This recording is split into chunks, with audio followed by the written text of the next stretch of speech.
Presentation tools have always frustrated me. They seem kind of clunky. I don't seem to be free to be creative. I also just like the feeling of hunting around for icons and images and just the inefficiency of all of it. So enter XD and the presentation plugin. This has a sense for design and how design is an important part of storytelling. Let's get you started with bringing that plugin in. So I've opened XD and I'm going to go to Plugins and Browse Plugins. Now I've already installed this, so you'll have to do the installation.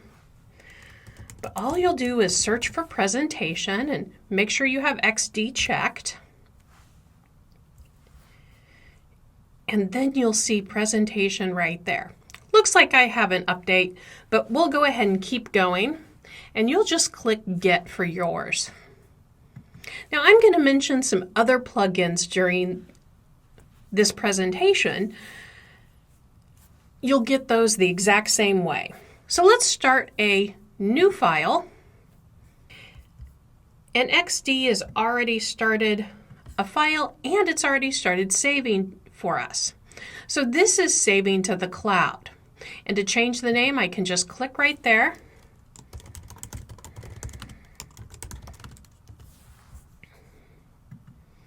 And one of the reasons why I like to save to the cloud is it allows me to collaborate and co-edit with folks. So I just click this share and invite people to edit. You can also save locally if you want to, just through File, Save as a Local Document. Over on the left-hand side, you're going to see Tools, and at the very bottom, a set of binoculars. That's what you'll click to get your plugins. And there's that presentation plugin. So we'll select that. And like any presentation tool, we're going to begin with a template, choose slides that work for what we need, and customize them. You have onboard access to vector-based icons and shapes and photography and illustrations, even charts. There is no need to hunt online and link visuals again. So I've selected this geometry template and I can get a preview of what this looks like and a preview of the fonts and colors. Now I can still change both of those. I'll select that. And to change our fonts, I'm going to utilize the Document Assets panel. So again, over on the left-hand side, I'm going to click on that item that looks like a book. Those are my libraries. Now, if you happen to see your Creative Cloud libraries, just click on Document Assets. So I'm going to select this font, and you always want to change fonts before color.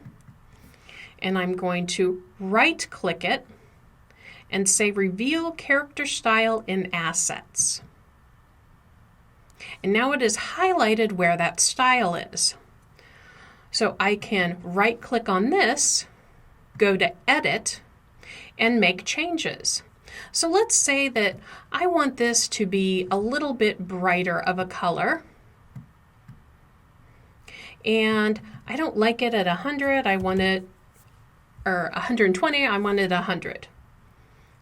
So I can make those changes. Now I actually like that color back where it was. So any changes, any fonts, you can use all of your branding here. But you can see we did change that. Now when we hit return, all of the fonts that are in that style throughout this template will be changed automatically. So if we've added 30 slides and then someone says, oh, we need to change those fonts, that's all you need to do. Next, changing the color palette. Works very much the same way. This time, however, we're not going to start from an item on the screen. We're just going to change it over here. So I'm just going to Control, right-click, Edit, and I'm going to change this purple to like a really pretty bright bluey color right there. So now that will change on all of the templates that will come up. I mentioned it's important to change the fonts and then the colors. This is because the font assets need to maintain their link, and so that's how all of the text will restyle. So we've got our new branding colors in. Let's go to our next step, adding more slides. So I went back to our plugin and I'm going to click on slides, and here's all of the templates available underneath geometry. Notice I can also switch themes anytime I want.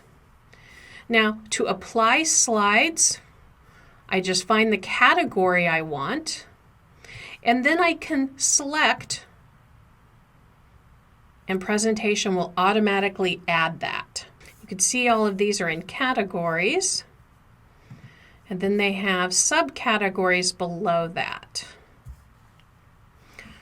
And so we've added 3 different slides, and I can rename those.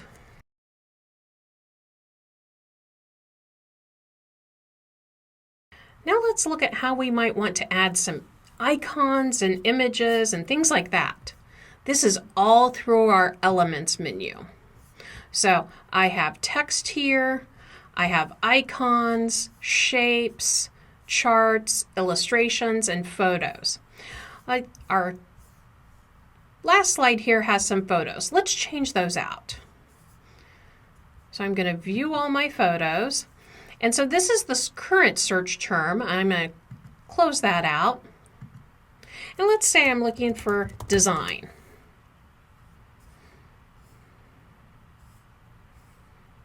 And so maybe this photo really appeals to me. Again, all I need to do is click it, and it'll move onto that slide. Now, obviously I need to get this into place. Now let's say that we actually had photos we needed to use. In that case, we would click on this photo, and so I just kind of double clicked in to make sure I got that. And then I can just right click and replace the image. My browser will come up and I can replace that. Now in this case, what we're going to do is use this photo. So what I can do to get that into place, I can start by just deleting this photo and now moving this one in. Noticing I'm getting smart guides to help me align. So that's how I would continue to go through and replace my photos. Same thing for text. I just need to double click in there and type my content. Super simple. Let's go back over here and say on my agenda I want to add little icons. And so this is going to be some information. So let's go back and search our icons. Same thing. And I'm going to search for what would be a good information. Well, it's not coming up with anything. Let's try this one. Still nothing. This is where you can use other plugins. So I'm going to go back to my plugins and go into icons for design. This is one of my favorite icon sources. And there we go. So we've got information, and as long as I click on it, it's going to add. Now it adds on whatever screen I'm clicked on. So this one went over to the images screen, and you know, we really don't want it all the way over there, and we don't want to try to drag it. Here's a trick for you. Just click on the title of your screen, click on that icon, and it'll go into place. Now that came in relatively small. If we change the size up here,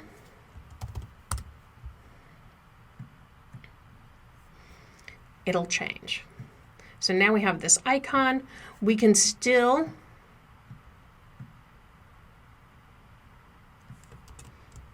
use our Shift key and place that, and we can change the color.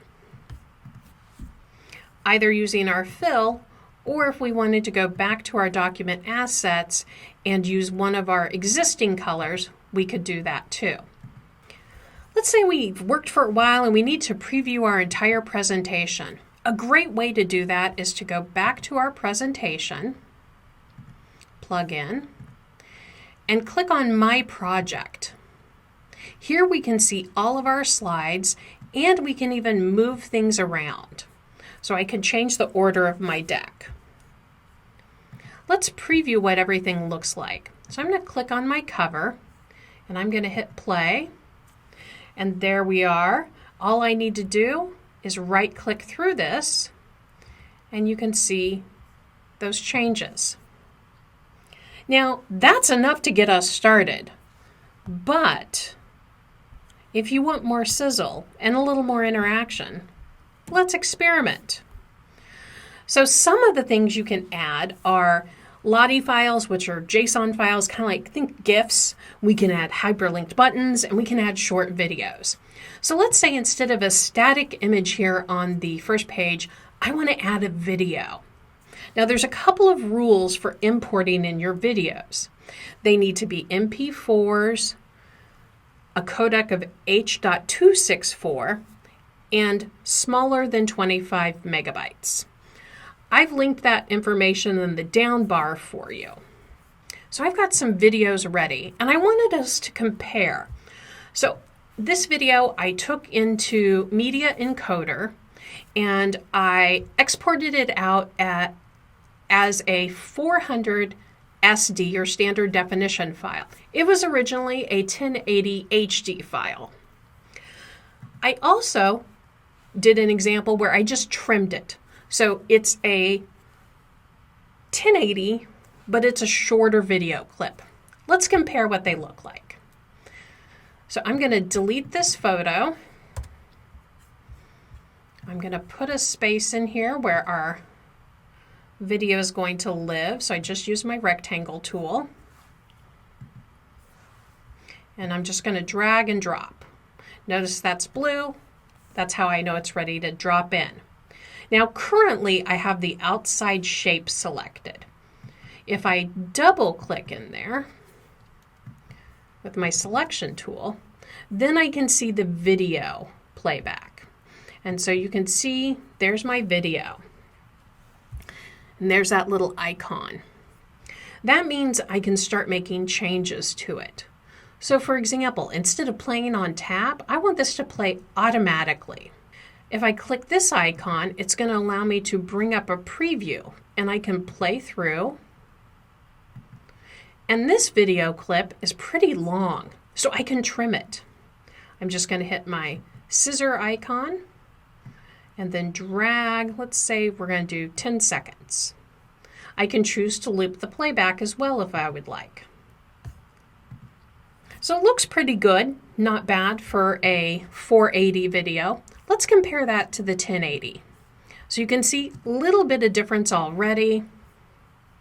And when we look inside it, this is already 5 seconds. Let's go ahead and leave that and we'll loop the playback. Notice I can move things down whatever frame. But we're covering up our text right now. So I need to send this to the back, which is just a right click and a send to the back. If I were doing this for real, I'd want to kind of recolor and move this headline, but we'll keep pressing forward. So let's say that instead of a photo, maybe I want like that kind of lottie file that I mentioned. So again, I'll delete the photo. I'm going to add a space for that lottie file. And to get those, it's another plugin. So you'll just add this plugin the same way as you do any plugin. And let's look for celebration. I spelled it wrong and it still found them. So I'm really kind of liking this icon. So I just drag it and I drop it into that space.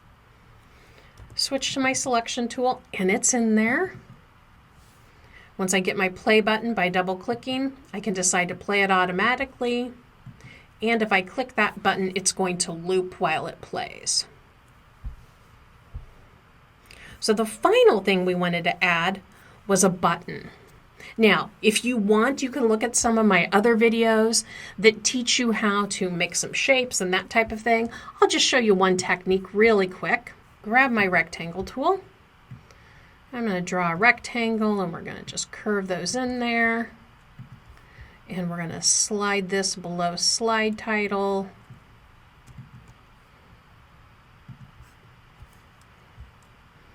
Then we're going to align these. There we go.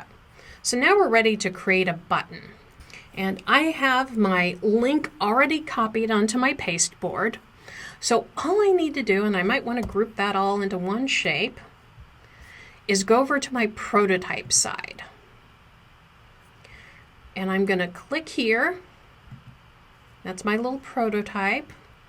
My trigger is going to be tap. That's the action. And then what's going to happen? It's going to go to this hyperlink. And I'm just going to paste that right in there. And it's going to give me a green check to let me know that that's great. So let's play this through and see what we have so far. So with my cover screen selected, I'm going to hit my play button. There's our video. I'm just going to tap my right arrow. There's our icon, our photo. There's our lottie. And let's test our button. And there's our button. So let's talk about a few final things you can do with this style of presentation. Like I mentioned earlier, one of the great things you can do is co-edit. So I could invite someone to come in and their icon would appear here and we could be editing in real time together. So that means XD is a great tool for not only part of your design team, but maybe your copywriters, maybe your managers. It's collaborative. And finally, once you get this ready to share out, all you have to do is go over to the share side. We've got all 4 of our presentation slides here. I can first share this for review. So say my manager wants to see this before I present. I can do that. But if I'm ready to go, I'll select presentation and I could make this private if I wanted to. In this case, we'll do anyone with a link and we'll create that link. So I'm going to copy that link.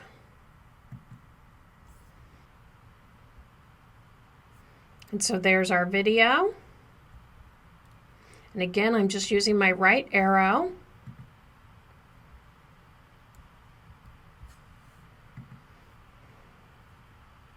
And all of our features work. So I hope you get a chance to play with XD as a presentation tool. I think it's a lot of fun to work with. There's a lot of possibilities with using this. Have fun.